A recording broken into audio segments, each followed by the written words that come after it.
दोस्तों, जब से इंडिया गठबंधन की बैठक हुई है तब से लगातार एक ही बात का चर्चा चल रहा है कि क्या बहुत जल्द आरजेडी और जेडीयू एक दूसरे में विलय होने वाले हैं। क्या बिहार की गद्दी पर कौन बैठेगा, क्या इंडिया अलायंस के प्रधानमंत्री कौन बनेंगे। तो इसी बात को लेकर के अब नीतीश कुमार और लालू प्रसाद के बीच टकराव शुरू हो चुका है। इधर लालू प्रसाद को 27 दिसंबर को ईडी की तरफ से पूछताछ के लिए बुलाया गया है और अगर उस दिन नहीं पहुंचते हैं तो फिर और अधिक कार्रवाई की जाएगी। और बहुत जल्द ईडी की तरफ से कहा गया है कि लालू प्रसाद को चारा घोटाला के मामले में भी और लैंड फॉर जॉब स्कीम के मामले में भी जेल के अंदर डाला जाएगा। लेकिन इसी बीच नीतीश कुमार और लालू प्रसाद, जेडीयू और आरजेडी के बीच जो समझौता होकर के एक करीबी पार्टी बनी थी, अब उन दोनों को एक दूसरे में विलय होने का समय आ चुका है। तो इसी बीच केंद्रीय मंत्री गिरिराज सिंह ने शनिवार को दावा किया कि बिहार के मुख्यमंत्री नीतीश कुमार की जेडीयू और उसकी सहयोगी पार्टी राजद विलय की ओर बढ़ रहे हैं। वरिष्ठ भाजपा नेता ने यह दावा तब किया जब पत्रकारों ने उनसे नीतीश कुमार के इस आग्रह के बारे में पूछा कि इंडी गठबंधन के सभी घटक जनवरी तक लोकसभा चुनाव के लिए सीट बंटवारे की व्यवस्था को अंतिम रूप दे सकते हैं।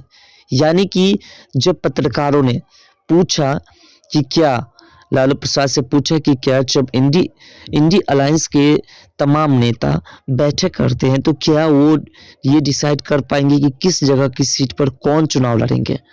अगर ऐसा कर पाते हैं तो हम मान लेंगे कि इंडी अलायंस के कोई ऐसा भी नेता होगा जो प्रधानमंत्री बन सकता है, वरना अभी कोई ऐसा नहीं दिख रहा है। तो इसी को लेकर के गिरिराज सिंह चौहान ने वो तमाम खुलासे किए और साथ साथ लालू प्रसाद किस प्रकार से नई खेल रच रही है नीतीश कुमार के विपक्ष में, उसे भी हम आपको समझाने का प्रयास करेंगे। गिरिराज सिंह ने कहा कि मैं लालू जी के साथ व्यक्तिगत बातें साझा करता हूं। उन्होंने मेरे कान में कई बातें फुसफुसाई है जिन्हें मैं सार्वजनिक रूप से प्रकट नहीं कर सकता, लेकिन मैं आपको इतना बता दूं कि जेडीयू जल्द ही राजद में विलय करने जा रही है, इसलिए सीट बंटवारे का सवाल ही नहीं उठता है। क्योंकि सीट बंटवारे को लेकर के ही इंडी अलायंस में हमेशा विवाद होते रहते हैं। अशोका होटल दिल्ली में बैठक हुई थी और उसमें भी इसी बात का विवाद चल रहा था। विशेष रूप से लालू प्रसाद और गिरिराज सिंह दोनों हाल ही में दिल्ली से लौटने के लिए एक ही उड़ान में सवार हुए, जहां RJD supremo India bloc meeting से भाग लेकर के लौट रहे थे, जबकि केंद्रीय मंत्री हाल ही में समाप्त हुए संसद सत्र में भाग लेकर के लौट रहे थे। गुरुवार शाम को पटना में उतरने पर गिरिराज सिंह ने पत्रकारों से कहा था कि विमान में उनके दूर विरोध लालू प्रसाद ने कहा था कि तेजस्वी यादव को बिहार का मुख्यमंत्री बनाने का समय आ गया है।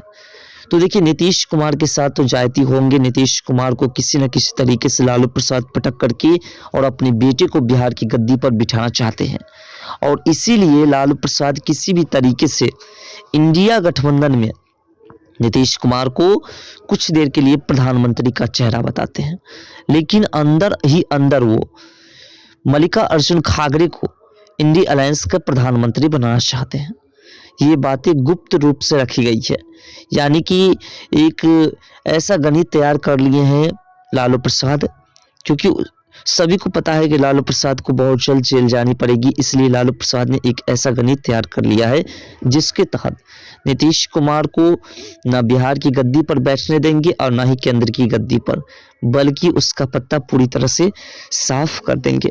इसलिए लालू प्रसाद ने ये नया गणित रचा है। जब पत्रकार ने लालू यादव से पूछा, भाजपा नेता के विलय वाले बयान पर पूछा, तो उन्होंने जवाब देते हुए कहा कि गिरिराज सिंह कुछ सुर्खियों में आने के लिए अपमानजनक बयान देना पसंद करते हैं। अगर उन्होंने कुछ अजीब बात नहीं कही तो किसी ने भी उन पर ध्यान नहीं दिया होता।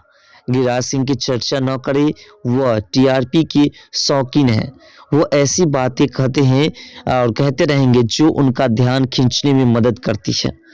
ललन सिंह ने कहा कि जिन्होंने झटका मांस की वकालत के लिए भाजपा नेता पर भी कटाक्ष किया। साथ ही हिंदुओं से हलाल मांस का सेवन बंद करने की अपील की। और हालांकि केंद्रीय मंत्री के दावे को खारिज करते हुए राजद नेता और बिहार के उप मुख्यमंत्री तेजस्वी यादव ने कहा कि यह महज सुर्खियां बटोरने की कोशिश है। वो अपने शब्द किसी और के मुंह में डालना चाहते हैं।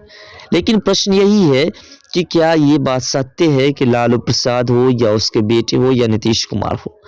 कभी भी आपने गौर किया होगा तो जितने भी मुसलमान के कोई पर्व आते हैं, उस पर्व में बकरीद हो, ईद हो, सभी में आपको दिखाई देंगे कि वो सभी जो है उनके लिए खड़े होते हैं। लेकिन कभी आपने देखा है कि हिंदू के कोई पर्व यानी कि छठ हो, दिवाली हो, दुर्गा पूजा हो या कोई भी हो, उसमें आपने कभी देखा है कि कभी भी लालू प्रसाद या उसके बेटे या फिर नीतीश कुमार कभी खड़े हुए हैं, कभी उनकी कुछ मदद की है? नहीं। तो इसी बात को लेकर के लगातार जो है ललन सिंह बोलते रहते हैं।